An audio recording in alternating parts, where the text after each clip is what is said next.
Affaire 19. Délégation de service public, fourrière automobile, Madame Santarelli. Donc, alors, par délibération du 20 octobre 2016, la ville de Montpellier a approuvé le principe de renouvellement de la gestion de la fourrière automobile dans le cadre d'une délégation de service public.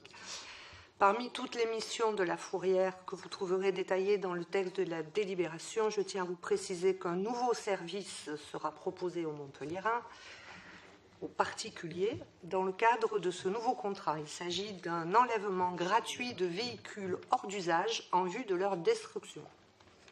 Voilà, donc après étude et analyse des offres finales des 3 candidats positionnés, la proposition de la société Enlèvement et Gardiennage Service, EGS, s'est révélée la plus intéressante pour la ville.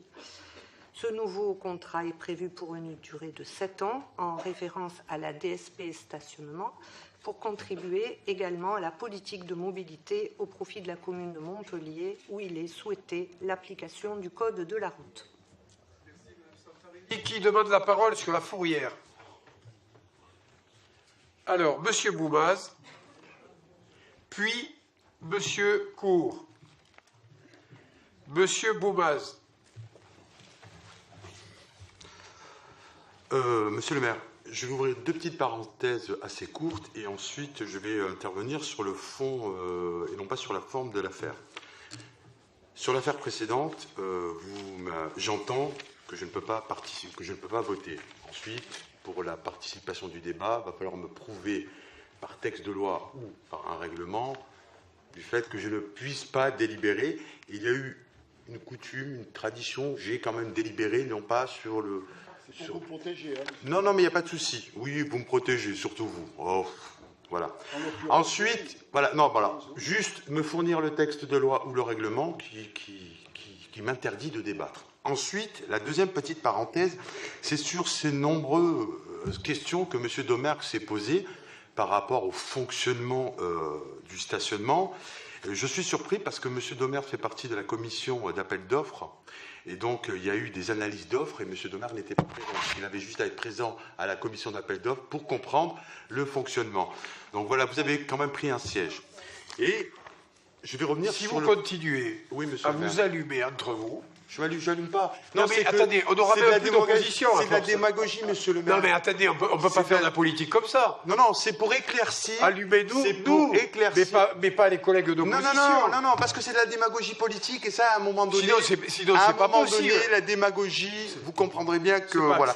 C'est pas démocratique. Ensuite, monsieur le maire. Moi, je vais revenir sur le fond. Sur le fond, voilà. Débattons du fond. Des délégations de services publics. Parce que moi, je ne suis pas un technicien. Hein. Je fais de la politique à l'écoute des Montpelliérains. Je m'explique. C'est déjà pas mal. Aujourd'hui, vous nous demandez de voter la mise en place de plusieurs délégations de services publics. En gros, pour que les Montpelliérains comprennent, vous allez confier l'exploitation de nos services publics à une entreprise privée et qui est donc régie par la législation de ce fameux Code du travail. Et nous verrons bien ce qu'il restera de ce Code du travail après l'ouragan Macron. Ces délégations de services publics, monsieur le maire, où vous vous débarrassez de nos services, n'est qu'un usage coutumier depuis de nombreuses années au sein de notre commune dite de gauche. Preuve que Montpellier est la seule commune de droite, de par son passé et aujourd'hui de par votre politique, sur notre territoire avec une étiquette dite de gauche. Mais revenons sur le fond de cette affaire, monsieur le maire. Ces délégations de services publics que vous nous proposez, nous pouvons le traduire de plusieurs façons. Il y a ce côté économique et donc de rendement, un terme qui me fait bien peur. Et tout cela pour renflouer les caisses de la ville, même si, à ce sujet, je reste très perplexe, car je pense et j'ai l'intime conviction que nos agents de la ville accomplissent leur mission avec professionnalisme et équité. Mais il y a aussi ce côté relations humaines, RH, monsieur Max Lévita. Et j'ai aussi l'intime conviction, croyez-moi, monsieur le maire, que la mise en place de ces DSP est la preuve de l'échec du dialogue social avec notre, ou plutôt votre, propre personnel. Ce processus qui s'est accéléré depuis votre arrivée au pouvoir et surtout qui est l'échec de votre position politique un maire dit de gauche, celle de Jaurès et non de Solferino, jadis candidat anti-système. Et croyez-moi, monsieur le maire... Mais ne parlez pas de Solferino, c'est vendu. Croyez-moi, monsieur le maire, c'était votre argumentation quand vous étiez un candidat anti-système. Je suis la gauche de Jaurès et non de celle de Solferino.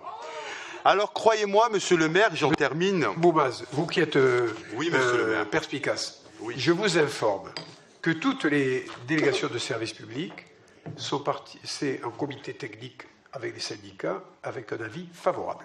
De quoi? Le comité technique, c'est le 17 novembre. C'est bizarre. Ah non, c'est le 17 novembre. Moi, je dis... Ah, voilà. Bon, ce processus...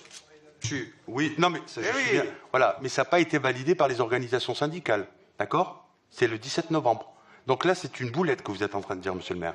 Voilà, vous n'êtes pas informé, à mon avis. Même monsieur Finat n'est pas informé. Mais bon, bref. Ce processus s'est accéléré depuis que vous êtes arrivé au pouvoir. Et surtout, elle n'est que l'échec de votre position politique, un maire dit de gauche, celle de Jaurès, et non de Solferino, jadis candidat anti-système. Croyez-moi, monsieur le maire, cette supercherie a assez duré, 2020 c'est demain, et de nombreux Montpelliérains et même métropolitains vous attendent au tournant.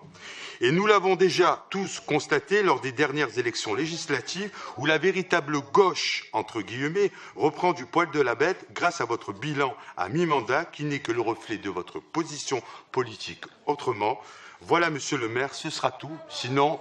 Vivement 2020. Eh bien, c'est intéressant. Hein. Merci. C'est vraiment intéressant. Merci, monsieur C'est Boumaz, l'échec, pour cette brillante intervention. monsieur le maire, c'est l'échec du dialogue social. Vous le savez très bien, c'est votre échec